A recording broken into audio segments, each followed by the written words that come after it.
लगा 10 साल में जो बेरोजगारी का भयावह तांडव इस देश ने देखा है उस पर चर्चा होगी। लगा महंगाई जो कमर तोड़ रही है, लोगों की गला रेत रही है, उस पर बात होगी। लेकिन सारे के सारे मुद्दे धरे रह गए। इस देश के प्रधानमंत्री ने फिर से वही स्क्रिप्ट उठाई जो 2002 से पढ़ रहे हैं वो। ध्रुवीकरण की, विभाजन की, डर की, संशय की। इस देश के चुने हुए प्रधानमंत्री को अपने ऊपर, अपनी सरकार के ऊपर, अपनी पार्टी के ऊपर इतना सा भरोसा नहीं है कि मुद्दों की बात करके चुनाव लड़ा जा सकता है। तो प्रधानमंत्री ने शुरू किया अपना घिसा पिटा काम, ध्रुवीकरण का, किसी को विलेन बनाना, डर फैलाना, संशय करना, भ्रम करना। और उनकी दो रुपल्ली की ट्रोल आर्मी ने, बीजेपी की फेक न्यूज फैक्ट्री ने फिर वही शुरू किया। बयान की काट छाट करो, इधर का उधर लगाओ, भ्रम फैलाओ। राहुल जी ने कहा दलित, राहुल जी ने कहा आदिवासी, राहुल जी ने कहा पिछड़े, राहुल जी ने कहा सामान्य वर्ग के गरीब, राहुल जी ने कहा माइनॉरिटी। सब कुछ हटा दो, सिर्फ माइनॉरिटी रहने दो। मतलब आदत से बात जब इंसान नहीं आता है तो उसको क्या कहा जाए, ये मुझसे बेहतर आप जानते हैं। जहां जाओ, लेकिन मैं भी असम के दौरे से आई हूं, उसके पहले मैं महाराष्ट्र में थी, उसके पहले छत्तीसगढ़ में थी। जहां जाओ मुद्दा तो बेरोजगारी और महंगाई है। ट्रेनों में, फ्लाइट में, बसों में, रेलवे स्टेशन पर, चाय की दुकानों पर चर्चा इस बात की है कि भैया महंगाई बहुत बढ़ा दी, हमारी गुजर नहीं हो रही है।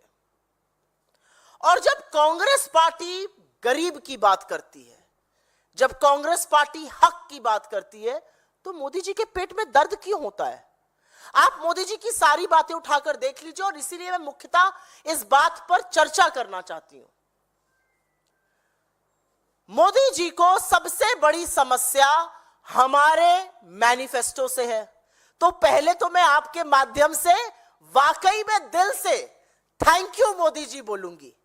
आपने हमारे खिलाफ दुष्प्रचार करके, झूठ बोल के, मनगढ़ंत कहानियां रच के हमारे मैनिफेस्टो को तो घर घर तक पहुंचा दिया। हर व्यक्ति हमारा मैनिफेस्टो पढ़ रहा है। अमेरिका में भी लोग पढ़ के कह रहे हैं वाह क्या गजब मैनिफेस्टो बनाया। यहां का युवा पढ़ रहा है। मैं टीवी पर देखती हूं, आपके जैसे पत्रकार जाके मूर्धन पत्रकार पूछ रहे हैं, लड़के लड़कियां बुजुर्ग कह रहे हैं हाँ कांग्रेस का मैनिफेस्टो पढ़ा, बहुत बढ़िया है, बहुत क्रांतिकारी है। तो थैंक यू मोदी जी तो बनता है, ना हल लगे ना फिटकरी, रंग चोखा भी आ जाए। हम अपना पैसा खर्च करके इसको इतना चर्चित नहीं कर सकते थे। तो बहुत बहुत हृदय की गहराइयों से धन्यवाद, साधुवाद, आपने हमारे मैनिफेस्टो को इतना चर्चित किया। लेकिन मुख्यतः उनको समस्या हमारे मैनिफेस्टो में जो जातिगत जनगणना है, जो गिनती की बात है, जो आर्थिक और सामाजिक गणना है, उसको लेकर चिंता है। क्यों पेट में दर्द हो रहा है? क्या गरीबों की बात करना गलत है? आज नरेंद्र मोदी, और मैं इस मंच से और पूरी जिम्मेदारी से पूछती हूं, आपको दिक्कत क्या है? क्या गरीबों की भलाई में आपको दिक्कत है? क्या दलित, आदिवासी, पिछड़े, सामान्य वर्ग के गरीबों का अगर भला हो जाए तो उसमें आपको दिक्कत है? और हम तो कुछ कह ही नहीं रहे। हम तो कह रहे एक्सरे कराइए, पता तो करिए कौन कितना है और किसका कितना प्रतिनिधित्व है। इसमें क्या दिक्कत है? लेकिन दिक्कत तो है, पेट में दर्द तो हो रहा है, मन में कौतूहल तो मचा हुआ है।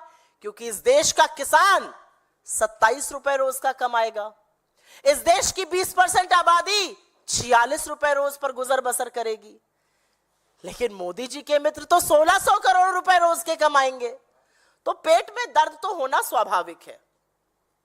असलियत तो यह है कि नरेंद्र मोदी जी ने अपनी नाक के नीचे 10 साल के अपने शासनकाल में 2 हिंदुस्तान बनाए हैं, 2 भारत बनाए हैं, 2 देश बनाए हैं। एक देश जहां पर डबडबाई आंखों से सब्जी बेचने वाला कहता है मेरी गुजर नहीं हो रही है। एक देश जहां चकाचौंध है। एक देश जो मोदी वंदन करता है। एक दूसरा देश जब आप G20 करते हैं तो गरीबी छिपाने के लिए पर्दा डालना पड़ता है। एक देश जहां पर एक छोटी सी बच्ची कहती है मेरा रोने का बहुत मन होता है लेकिन मैं रो भी नहीं सकती हूं, घर पे छोटे छोटे भाई बहनों का क्या होगा। और एक देश जो आप पर फिदा है, जो आपका चरण वंदन करता है। क्या किया आपने गरीबों के साथ? आप बोलेंगे मैंने 5 किलो राशन दिया। तो जब ये 5 किलो राशन वाले लोग रोजगार की बात कर रहे हैं, आप अपना मुंह क्यों फेर रहे हैं? आप क्यों भाग खड़े हो रहे हैं? आप क्यों आंखें मूंद ले रहे हैं?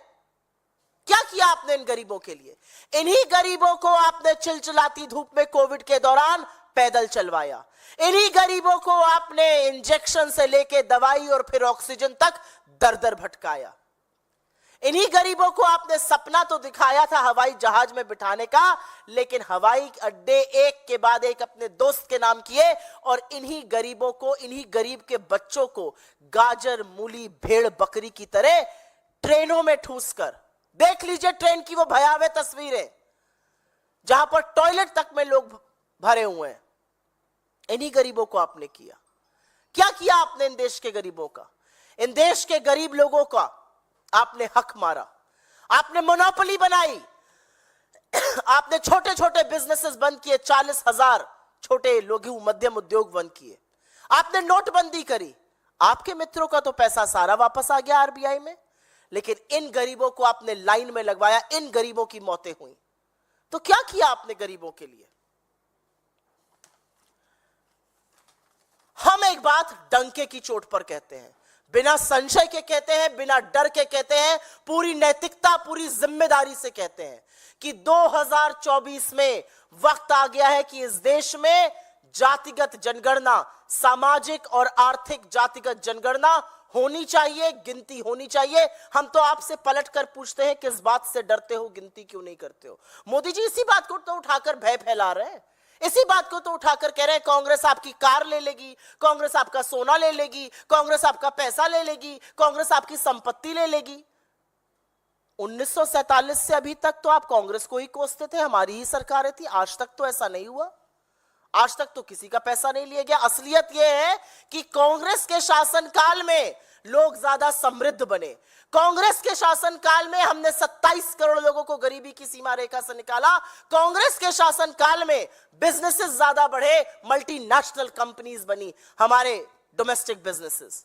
आपके शासनकाल पे तो ताले पड़े लोगों के बिजनेसेस पर। आपके शासनकाल पर 83% इस देश की जो आबादी है उसकी आय कम हुई। आपके शासनकाल में तो हर वो तमाशा हुआ जो इस देश ने कभी नहीं देखा था। तो क्यों ये भय, क्यों ये संशय, क्यों ये डर फैला रहे हैं?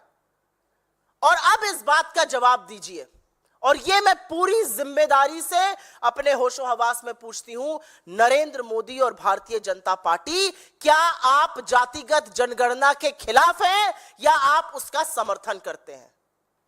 मूल मुद्दा यह है कि क्या आप गिनती करने के खिलाफ हैं या आप उसके पक्ष में हैं? आपको हां या ना में जवाब देना पड़ेगा। सदन में कुछ कहिएगा, इलेक्शन रैली में कुछ और कहिएगा, हमारे मैनिफेस्टो जो उसकी बात करता है उसके बारे में भ्रांति फैलाइएगा। तो आपका मकसद क्या है? क्यों आप लोगों को प्रतिनिधित्व नहीं देना चाहते हैं? क्यों ये लोग आगे ना आए? और असलियत तो एक और भी है जिसका प्रियंका जी से ज्यादा बेहतर करारा जवाब इस देश के कायर प्रधानमंत्री को कोई नहीं दे सकता था। इस देश के प्रधानमंत्री ने ना तो दाम्पत्य के सूत्र की गरिमा रखी, ना मंगलसूत्र का महत्व रखा जब उन्होंने कहा कि आपका मंगलसूत्र ले लेंगे। क्या है मंगलसूत्र? एक सोने की चेन जो कोई पहन लेता है। मंगलसूत्र दाम्पत्य का वो पवित्र, वो पावन प्रतीक है जो करोड़ों ब्याहताएं पहनती हैं और जीवन पर्यंत उस संबंध को निभाती हैं। आपकी हिम्मत कैसे हुई वो कहने की? और बिल्कुल ठीक कहती है प्रियंका गांधी। जिस देश के लिए उनकी मां, जिस देश के लिए सोनिया जी का सुहाग कुर्बान हुआ, जिस देश में जंग के दौरान इंदिरा जी ने अपने जेवर दे दिए, जिस देश में 700 किसानों की शहादत होती है, उनकी विधवाओं का मंगलसूत्र आप नहीं पूछते हैं?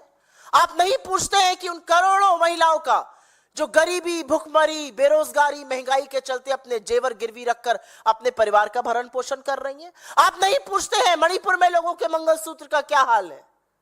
आप नहीं पूछते हैं उन 2 किसान की विधवाओं से हर घंटे जो खुदकुशी कर रहे हैं? ये किस इस डिस्कशन को आप कहां लेकर आ गए? आप भय और आतंक फैला रहे। कांग्रेस टैक्स लगा देगी, कांग्रेस आपका सामान ले लेगी। कांग्रेस ने आज तक तो ऐसा किया नहीं, अब कांग्रेस ऐसा क्यों करेगी? लगातार झूठ बोलने का काम।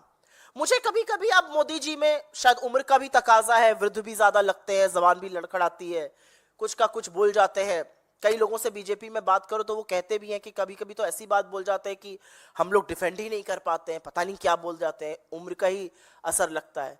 वो व्हाट्सएप के अंकल जी लोग नहीं होते हैं, वैसे लगते हैं मुझे आजकल मोदी जी। सुबह उठो व्यर्थ की बात करो, सुबह उठो गंदा सा एक व्हाट्सएप फॉरवर्ड भेजो, अनर्गल निरर्थक झूठ बोलो। तो मोदी जी भाजपा के व्हाट्सएप अंकल नंबर 1 है, क्योंकि मुद्दा विहीन राजनीति की वो चर्चा कर रहे हैं। और मैं एक बात यहां पर जरूर बोलना चाहती हूं, और वो बोलनी जरूरी है। मोदी जी, आप भले 2 चुटकी सिंदूर और मंगलसूत्र की कीमत ना जानिए, लेकिन इस देश के लोग जानते हैं।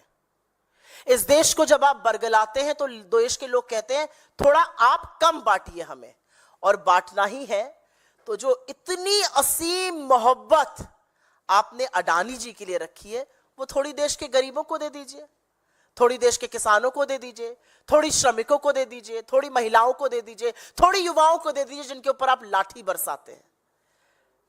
लोग आज कह रहे हैं इतना जो दिल आपका अपरंपार मोहब्बत से भरा हुआ है अडानी के लिए, थोड़ी तो मोहब्बत हमें भी दीजिए।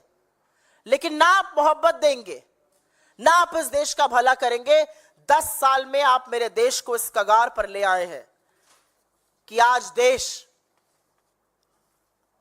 हाथ जोड़ के विनम्र निवेदन कर रहा है, बहुत हो गया साहब, अब बख्श दीजिए।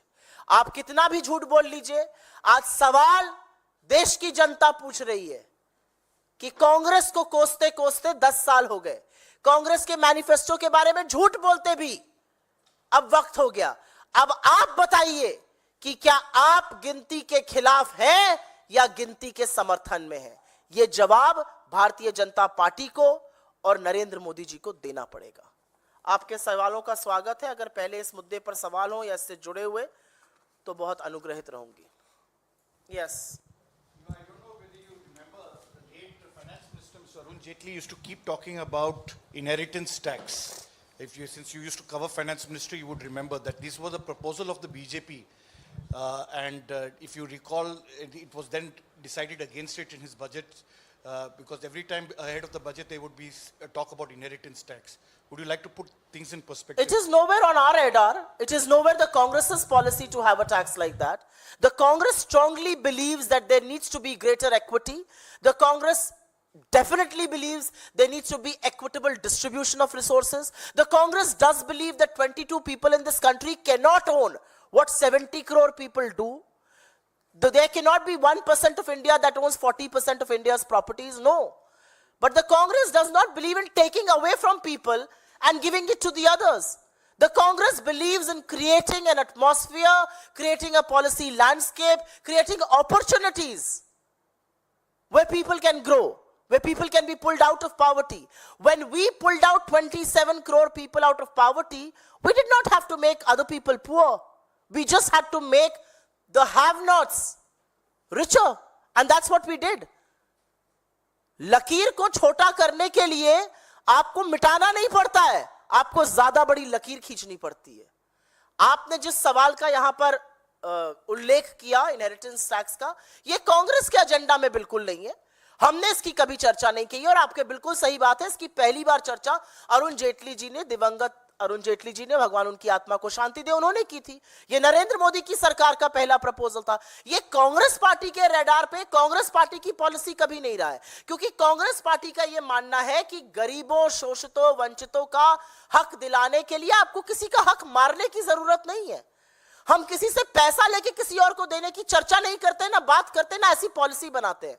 हम ऐसा नीति निर्माण करते हैं, हम ऐसा देश बनाना चाहते हैं जहां पर 22 लोग, 70 करोड़ जितने लोगों के पास वेल्थ हो उतनी वेल्थ ना हो, 1% के पास 40% जितनी प्रॉपर्टी ना हो, एक जो गरीबी और अमीरों के बीच में खाई है उसको पाटने के लिए अमीरों को गरीब बनाना जरूरी नहीं है, लेकिन गरीबों को अमीर बनाया जा सकता है। एक छोटी लकीर को छोटा करने के लिए उसके आगे बड़ी लकीर खींचनी पड़ती है, और सही नियत और असली नीति से वो बिल्कुल हो सकता है।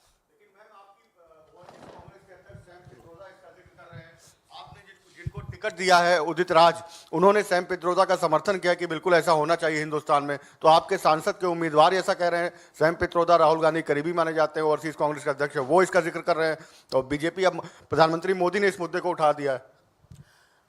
मैं अधिकृत प्रवक्ता हूं और वो होने के नाते मैं यहां पर प्रेस कॉन्फ्रेंस कर रही हूं। General secretary communication Shri Jairam Ramesh ji ने पहले ही इस पर ट्वीट किया है और कहा है कि सैम पित्रोदा जी बहुत आदरणीय हैं, बहुत लोगों के गुरु रहे हैं, बहुत लोगों को उन्होंने गाइड किया है, लेकिन उनकी इस बात से पार्टी की विचारधारा, पार्टी की नीतियों का कोई लेना देना नहीं है। हमारी एक मैनिफेस्टो कमेटी थी, हमारे उसमें प्रबल नेता लोग थे, उन लोगों ने मैनिफेस्टो बनाया, ऐसा इसमें कोई जिक्र नहीं है। ये उनका अपना मत हो सकता है, वो अमेरिका में रहते हैं, अमेरिका में ऐसा होता है। हमारी पार्टी का ऐसा कोई भी मत नहीं है, हमारी पार्टी की ऐसी कोई विचारधारा नहीं है। ये मैं बिल्कुल क्लियर कर देना चाहती हूं, कांग्रेस पार्टी की ऐसी कोई विचारधारा नहीं है। लेकिन नरेंद्र मोदी जब इस मुद्दे को उठाते हैं, नरेंद्र मोदी जब अपनी चुनावी सभाओं में पलक बिना झपकाए सफेद सपाट झूठ बोलते हैं, अपने पद की गरिमा को तो खैर वो बहुत पहले नीलाम कर चुके हैं, जब वो इस तरह की हरकतें करते हैं तो वो दिखाते हैं कि वो घबराए हुए हैं। वो दिखाते हैं कि पहले फेज के बाद डगमग डगमग होती सत्ता को देखकर मोदी जी का जी सकुचा रहा है, मोदी जी घबराए हुए हैं। तो मोदी जी इस तरह की बात करेंगे, उससे कोई फर्क नहीं पड़ता है। हम तो जो बात कह रहे हैं उस पर हाँ या ना बताएं मोदी जी। क्या इस देश के गरीबों के लिए नीतियां बननी चाहिए? क्या इस देश के गरीबों का सम्मान होना चाहिए? क्या इस देश के गरीबों की गरीबी खत्म होनी चाहिए? क्या इस देश में दलितों, आदिवासियों, पिछड़ों, सामान्य वर्ग के गरीबों की गिनती होनी चाहिए? हाँ या ना में इन सब बातों का जवाब दे दीजिए। इधर उधर की बात से क्या बरगलाना? आप बरगलार हो तो रहे थे पिछले 72 घंटे से। एक 100 सुनार की, एक लोहार की हवा निकाल दी प्रियंका जी के एक बयान ने। सुप्रिया जी, चूंकि सैम पित्रोदा भी आपके पार्टी के अधिकृत नेता हैं, आप अधिकृत प्रवक्ता हैं, तो साथ साथ उदित राज भी अधिकृत उम्मीदवार हैं आपकी पार्टी के। हर चुनाव में ऐसा होता है कि कुछ नेता ऐसा बयान देते हैं, आप लोग व्यक्तिगत बयान कहकर आप लोग बच निकलते हैं। क्या आपको लगता नहीं कि चाहे इससे पहले मणिशंकर अय्यर ने आपकी पार्टी को नुकसान किया अपने बयान से, सैम पित्रोदा पहले भी हुआ सो हुआ कहकर उन्होंने नुकसान किया, इस बार भी उनका बयान आ रहा है, इस तरह के बयान से आपकी पार्टी को नुकसान होता है? भले आप कह के निकल जाए कि आप उनका व्यक्तिगत बयान है, पार्टी के नेता ही तो है, अभी उनको पार्टी से हटाया तो नहीं आपने। मैं आपके एक शब्द पर मुझे घोर आपत्ति है, बच निकलते हैं। हम कहां बच निकलते हैं? मैं आपके बात सामने बैठकर अभी नहीं तो 20 मिनट, अगले 20 मिनट सवालों का जवाब दूंगी। तो मैं उन लोगों में से तो हूं नहीं, ना कांग्रेस पार्टी के अपना वक्तव्य किया, ओके टाटा बाय बाय हम निकल गए, आप कॉफी पीजिए, आप 10 सवाल पूछिएगा हम 10, आप 50 पूछेगा हम 50 सवालों का जवाब देंगे। तो हम बचकर कहीं नहीं निकलते हैं। मैंने आपसे एक फैक्ट बोला और वो फैक्ट मैं दोबारा से दोहरा देती हूं। सैम पित्रोदा जी निहायत ही अच्छे इंसान हैं, बहुत सम्मानित व्यक्ति हैं। टेलीकॉम और आईटी रेवोल्यूशन में उनका बहुत बड़ा सहयोग रहा है, बहुत बड़ा उनका एक योगदान रहा है। लेकिन उन्होंने जो बात कही है ये अपने परिवेश में जहां पर वो रहते हैं उसके बारे में कही है। ये कांग्रेस पार्टी की विचारधारा नहीं है, ये कांग्रेस पार्टी की पॉलिसी नहीं है। और उन्होंने भी इसका खंडन किया है कि ये मेरा बयान है, ये मेरी विचारधारा है, ये मैंने यहां के रेफरेंस में दिया था, इसका कांग्रेस से कोई लेना देना नहीं है। उनके इस बयान को आप लोग कोट नहीं कर रहे हैं। सुबह 7 बजे से फोन आ रहे हैं आपके ऑफिस से, फोनो दे दीजिए, फोनो दे दीजिए। फोनो तो मैं दे दूं, दूसरा बयान कोट करिए, मैं फटाक से फोनो दूंगी। फोनो देंगे पहले बयान पर। जयराम रमेश जी ने बिल्कुल क्लियर कर दिया है कि कांग्रेस पार्टी की विचारधारा और कांग्रेस पार्टी की नीति ये नहीं है। तो फोनो लेने वाले तब फोनो लीजिए जब दूसरा बयान चला दीजिए। धन्यवाद। पर क्या कहेंगे, वो तो दिल्ली में ही रहते हैं, दिल्ली में ही चुनाव लड़ रहे हैं, आपने अपना कांग्रेस सवाल पूछते वक्त उनको सांसद कहा था, आपके मुंह में घी शक्कर सांसद का चुनाव लड़ रहे हैं, सांसद का आपने पहले सांसद कहा था, सांसद का चुनाव लड़ रहे हैं कहा था, आप दोबारा सुन सकते हैं। आप एक बार सुनिएगा। तो आपके मुंह में घी शक्कर। मैं तो चाहती हूं कि हम अपनी सारी सीटें यहां पर जीते, भगवान करे, ईश्वर करे, यहां की जनता चाहे वो सांसद बने। मुझे ऐसा लगता है कि वो जिस समाज से आते हैं उस समाज ने सदियों से इस देश में, सदियों से एक तबके के होने के नाते, एक विशेष वर्ग के होने के नाते वो त्रासदी झेली है जो हम और आप शायद समझ नहीं सकते। तो उनकी बात का मैं सम्मान करती हूं, लेकिन ये अधिकृत पोजीशन नहीं है कांग्रेस पार्टी की। अगर मैं यहां पर बैठकर एक बयान दे रही हूं तो मेरे बयान को आपको चलाना पड़ेगा। आपकी नियत क्या है और आप किसका बयान चलाइए ये आपके ऊपर है। लेकिन अगर प्रेस कॉन्फ्रेंस करके मैं किसी चीज की या तो पुष्टि या खंडन या क्लैरिफिकेशन दे रही हूं तो मुझे ऐसा लगता है कि पत्रकारिता ये कहती है कि मेरा वर्जन चलना चाहिए। Ma'am, this is Hariom from Jharkhand reporter. राजनीतिक विश्लेषकोों का ये कहना है कि कांग्रेस के मैनिफेस्टो में प्रोलितरेट और बुर्जुआ के प्रोलितरेट वर्सेस बुर्जुआ की झलक दिखती है। मेरा सवाल ये है कि क्या कांग्रेस पार्टी जो लेफ्ट की पॉलिसीज थी या लेफ्ट का वो होते थे उसको आगे बढ़ा रही है, उसके उस ढर्रे पे चल रही है? आपका क्या नाम है? उस ढर्रे पे चल रही है। आपका क्या नाम है? हरिओम राय नाम है मेरा जी। हरिओम राय जी, ये जो राजनीतिक विश्लेषक है ना, इनसे रोज शाम को आमना सामना होता है। ये जो आरएसएस के चिंतक राजनीतिक विश्लेषक, आरएसएस के चिंतक रक्षा विशेषज्ञ, आरएसएस के चिंतक आर्थिक मामलों के विशेषज्ञ बनकर अपनी टिप्पणी देते हैं, उनकी टिप्पणी पर तो मैं जवाब नहीं दूंगी, लेकिन मैं इस बात का जरूर उल्लेख करना चाहती हूं कि अगर इस देश के गरीबों का भला करना, अगर इस देश की 90% आबादी जिसका प्रतिनिधित्व नहीं है उसकी पैरवी करना, अगर इस देश में समानता लाना, अगर इस देश में अमीरों और गरीबों के बीच की खाई को पाटना, अगर एक लंबी लकीर खींचना राजनीति में, आप उसको किसी भी नाम से देना चाहिए दीजिए, हमें कोई आपत्ति नहीं, लेकिन हम वो करेंगे। असलियत यह है कि यह देश आज 2 भागों में बटा हुआ है। पिछले 10 सालों में इतनी आर्थिक असमानता हुई है कि आज एक प्लाइटफुल सिचुएशन है, ये एक टिकिंग टाइम बॉम्ब है। और असलियत यह है कि 100 साल में सबसे ज्यादा असमानता आज भारत में है। तो हां, ऐसे भारत में अगर उस असमानता को खत्म करना है तो हम बिल्कुल खत्म करेंगे। क्या नरेंद्र मोदी इस असमानता को खत्म करने के खिलाफ है? यह सवाल राजनीतिक विशेषज्ञों को जरूर पूछना चाहिए। जी, इनको दीजिए आप माइक। जी, नीरज हूं, न्यूज 18 इंडिया से। आपने कहा कि प्रधानमंत्री बौखला गए, राहुल गांधी ने भी अब से थोड़ी देर पहले कहा कि वो बौखला गए। मेरा सवाल यह है कि पहले चरण का मतदान हुआ 102 सीटों पर। पिछली बार एनडीए और इंडिया अलायंस को लगभग बराबर सीटें आई थी, थोड़ा ऊपर नीचे था। क्या पहले फेज की वोटिंग से वो बीजेपी या प्रधानमंत्री मोदी घबराए हुए, आप ये कहना चाहती हैं? और आप लोग का आकलन क्या है 102 सीटों का? जो 102 सीटों पर पहले चरण का मतदान 21 राज्यों में हुआ है, वो हमारे लिए बहुत उत्साहित करने वाला है। असलियत यह है कि उसी पहले चरण के मतदान को देखकर अपना आपा, अपना संतुलन खो बैठे हैं इस देश के प्रधानमंत्री। अगर आप उनकी भाषा का भी ग्राफ देखिए तो वो हमेशा से खैर गिरा हुआ ही था, लेकिन पहले चरण के मतदान के बाद वो बिल्कुल स्लाइड कर गया है। क्योंकि पहले चरण के मतदान के बाद जिन 102 सीटों पर हुआ है, भारतीय जनता पार्टी की सरकार किसी कीमत पर नहीं बन सकती है। हमारा अच्छा प्रदर्शन तमिलनाडु में, राजस्थान में, महाराष्ट्र में, बिहार में, यहां तक कि उत्तर प्रदेश में भी रहा है। असलियत यह है कि बीजेपी साउथ में साफ है और नॉर्थ में हाफ है, और यही भारतीय जनता पार्टी का ग्राफ है। और पहले चरण के मतदान ने बदलाव की वो आहट गुंजा दी है जिसको सुन के भारतीय जनता पार्टी के कान थोड़े फड़फड़ा रहे हैं। सुप्रिया जी, पहले चरण के मतदान के बाद जैसे कांग्रेस ने कहा प्रधानमंत्री तमाम सांप्रदायिक या राजनीतिक बयान दे रहे हैं, आप लोगों ने इसकी शिकायत चुनाव आयोग से भी की है। आपने कहा था अगर आयोग कार्रवाई नहीं करेगा तो हम कानूनी सलाह लेंगे, क्या कहना चाहेंगे? सॉरी, एक बार फिर से बोलिएगा। पहले चरण के मतदान पर जैसे प्रधानमंत्री के बयान आ रहे हैं, आप लोगों ने कहा यह सांप्रदायिक या मुझे ऐसा धार्मिक लगता बयान है है। कि आपके सवाल का जवाब बड़े हद तक दिल्ली यूनिवर्सिटी के एक पोस्टर ने दे दिया। दिल्ली यूनिवर्सिटी के कुछ छात्रों ने एक पोस्टर लगाया और उस पर उन्होंने दिवंगत इलेक्शन कमीशन ऑफ इंडिया के दिवंगत होने पर शोक जताया।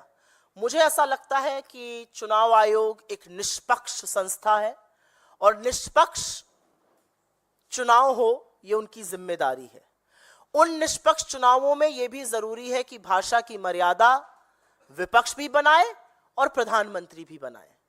प्रधानमंत्री की भाषा को सुनकर विपक्ष तो स्तब्ध है ही, असलियत यह है कि उनकी पार्टी के भी कुछ लोग परेशान हो गए। उनको समझ में नहीं आ रहा है कि इस भाषा को कैसे डिफेंड किया जाए। प्रधानमंत्री ने जो समुदाय विशेषों की बात करी है, प्रधानमंत्री ने जो महिलाओं की बात करी, मैं एक विवाहित महिला हूं, यहां पर अनेक विवाहित महिलाएं बैठी हैं। किसी को अच्छा लगता है यह सुनकर कि आपका मंगलसूत्र कोई छीन लेगा? यहां यूसुफ बैठे हैं, आपको अच्छा लगा यह सुनकर कि आप घुसपैठिया हैं? क्या बात करते हैं प्रधानमंत्री?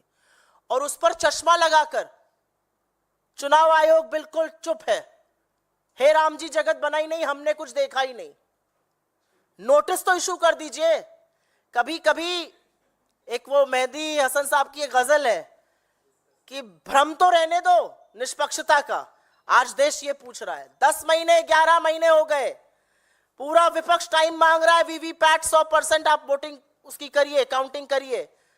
11 महीने से निष्पक्ष चुनाव आयोग के पास वक्त नहीं है। सबको नोटिस इशू होता है, सबको बिना बात के सेंसर किया जाता है, किसी को 48 घंटे, किसी को 72 घंटे बैन कर दिया जाता है। और इतनी नफरती भाषा जिसको सुनकर यह देश स्तब्ध है। और मुझे शर्म आती है कि महात्मा गांधी के इस देश में एक ऐसा प्रधानमंत्री है जो खुलेआम नफरती भाषण दे रहे हैं। चुनाव आयोग चुप है। पीएम ने अभी छत्तीसगढ़ के सरगुजा में कहा है कि कांग्रेस की लूट जिंदगी के साथ भी जिंदगी के बाद भी, वो सैम पित्रोदा के बयान से रेफर कर रहे थे। जिंदगी के साथ भी और जिंदगी के बाद भी जब सुनती हूं तो एलआईसी याद आता है। जब एलआईसी सुनती हूं तो मित्र याद आते हैं। जब मित्र याद आते हैं तो कल की रिपोर्ट याद आती है। सेबी ने बता दिया कि खूब सारी शेल कंपनी से खूब बड़ा भ्रष्टाचार हुआ है। मुंह में तो ऐसी दही जमी है कि उसका जीएसटी देते नहीं बन रहा है। तो कुछ बातों को मुझे ऐसा लगता है प्रधानमंत्री को नहीं उठाना चाहिए। प्रधानमंत्री अब जब बोल रहे हैं इस समय, तो प्रधानमंत्री खुद अपनी कलई स्वयं खोल रहे हैं। प्रधानमंत्री से साधुवाद है, आपने हमारे मैनिफेस्टो को प्रचारित किया। प्रधानमंत्री ने इस देश के सामने अपना गरीब विरोधी चेहरा पूरी तरह दिखा दिया। वो कांग्रेस की क्या ऑपोजिशन कर रहे हैं? प्रधानमंत्री कांग्रेस को किन बातों के लिए कोस रहे हैं? हमारे गरीब मुद्दों पर ना, कि हम गरीबों की पैरवी करते हैं, हम गरीबों को अमीर बनाएंगे, हम जातिगत जनगणना कराएंगे, हम चाहते हैं कि इस देश के संसाधन गरीबों के हाथ में भी जाएं, चाहे वो पिछड़े हो, दलित हो, आदिवासी हो या सामान्य वर्ग के गरीब हो। यही तो हम कह रहे हैं। और मोदी जी को इसी से दिक्कत है। क्यों पेट में इतना दर्द हो रहा है भाई? इस बात का सवाल का जवाब देश का गरीब ही दे रहा है। 102 सीटों पर दे गया है, अभी बाकियों पर और देगा।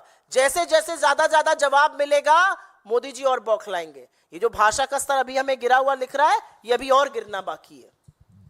सुप्रिया मैम, अभी आती हूं, एक बार उनका ले लो। Ma'am, Center has approached the court regarding the 2G spectrum case, and they have demanded for some modifications in the verdict which was being given. What reason do you see behind it, ma'am? It's the absolute duplicity and hypocrisy of the Bharatiya Janata Party. Natural resources should have been monetized. We started the auction of spectrum, which would have ensured the greatest and the highest monetization of India's natural resources. Why does the BJP want to shut auction and begin allocation now? Because you want to distribute at pittance, at absolutely no cost, precious spectrum to your friends. The reality is that spectrum is a scarce resource. It's a natural resource that should be monetized, which is why we started the auction process, which would have led to maximum monetization of that resource, which would have filled the coffers of the government. But the duplicity and hypocrisy of the Bharatiya Janata Party is absolutely evident here. इसको मैं हिंदी में भी बोल देती हूँ। Spectrum की नीलामी का काम कांग्रेस पार्टी की सरकार ने शुरू किया था, क्योंकि स्पेक्ट्रम एक नेचुरल रिसोर्स है और मैक्सिमाइजेशन ऑफ मोनेटाइजेशन होना चाहिए। जो नेचुरल रिसोर्सेज हैं, अगर वो बिके, अगर वो नीलाम हो, अगर उनकी बोली लगे, तो जितनी ज्यादा से ज्यादा बोली लगे और जितना सरकार के पास पैसा आए वो अच्छा होता है। हमने तो 2G स्पेक्ट्रम ऑक्शन के माध्यम से दिया। अब यही सरकार, यही ढोंगी सरकार जो 2G करती थी, अब कोर्ट के पास जा रही है कहने के लिए ऑक्शन बंद कर दीजिए, नीलामी बंद करिए, हम एलोकेशन करेंगे। क्यों एलोकेशन करेंगे? क्यों नहीं इससे पैसा कमाएगी गवर्नमेंट? क्योंकि आपको अपने मित्रों को कौड़ियों के दाम पर स्पेक्ट्रम देना है। यह असलियत है सरकार की। जी आप बोलिए। He is asking a question, I will come to you. अभी आपने जो इलेक्शन कमीशन के बारे में कहा, क्योंकि इलेक्शन कमीशन साफ दिख रहा है कि प्रधानमंत्री या बीजेपी से जुड़े नेताओं के खिलाफ कोई एक्शन नहीं ले रहा, नोटिस नहीं दे रहा है। ये नहीं, वो दिख रहा है, आपको लगता है? लगने की तो बात ही नहीं। आप इससे वाकया रखते हैं? हाँ, मैं इससे इत्तेफाक रखता हूँ। तो मेरा सवाल ये है कि इलेक्शन कमीशन ऐसा इसलिए कर रहा है कि चूंकि वो प्रधानमंत्री और उनकी सरकार के पसंदीदा इलेक्शन कमिश्नर बनाए गए हैं। क्या सरकार कांग्रेस अगर सत्ता में आती है, जिसकी की संभावनाएं मुझे लगती हैं ज़्यादा हैं, तो क्या इलेक्शन कमीशन का ये कल्चर बदलेगी और वो इलेक्शन कमिश्नर चुनने के तरीके बहुत से ऐसे संस्थान जो बीजेपी के फ्रंटल बन चुके हैं, बहुत सी ऐसी संस्थाएं, बहुत से ऐसे निष्पक्ष संस्थान जिनके ऊपर जिम्मेदारी रही है लोकतंत्र को मजबूत बनाने की, विपक्ष को आवाज देने की, विपक्ष के साथ खड़े होने की, जिससे कि लोगों के मुद्दे की बात हो, वो भारतीय जनता पार्टी के फ्रंटल बन चुके हैं। आप इलेक्शन कमीशन की क्यों बात कर रहे हैं? आप ईडी को देख लीजिए, आप सीबीआई को देख लीजिए, आप इनकम टैक्स को देख लीजिए, किसके खिलाफ कार्रवाई होती है और कहां कहां कार्रवाई बंद हो जाती है, किस तरह से वसूली रैकेट चलाया जाता है इन संस्थाओं के माध्यम से। तो मुझे ऐसा लगता है हमारी सरकार बनेगी और इस पर गहन विचार होगा कि कैसे भारत के लोकतंत्र के साथ खिलवाड़ ना हो, यह जरूर सुनिश्चित किया जाएगा। यस। को पिछड़ा वर्ग में शामिल करने को लेकर उस पर राष्ट्रीय पिछड़ा वर्ग आयोग ने भी नाराजगी व्यक्त की है, उस पर क्या कहेंगे मैम? मेरा सबसे पहला यह कहना है कि इसमें भी भ्रम फैलाया जा रहा है। इसमें भी आपने जो मुझसे सवाल पूछा ये आधा सच है और अर्ध सत्य पूरे झूठ से थोड़ा दिक्कत तलब होता है। सुप्रीम कोर्ट का फैसला आया था जब हमारी सरकार आई थी कि जो रिजर्वेशन है वो खत्म नहीं किया जा सकता है। मुझे ऐसा लगता है कि अगर पिछड़े वर्ग में उनको शामिल किया गया है तो जरूर इसके पीछे कोई नीतिगत सोच होगी और इसका ज्यादा बेटर एक्सप्लेनेशन, ज्यादा बेटर बयान हमारे वहां के मुख्यमंत्री दे सकते हैं। लेकिन कांग्रेस पार्टी न धर्म के आधार पर, न जाति के आधार पर कोई भेदभाव करती है, न हम इस देश को बांटते हैं। ये काम पूरी तरह से भारतीय जनता पार्टी के हिस्से का है, वो ऐसा करते हैं और ऐसे ही अर्धसत्य फैलाते हैं। Any other questions? कोई और सवाल? बहुत धन्यवाद आपका।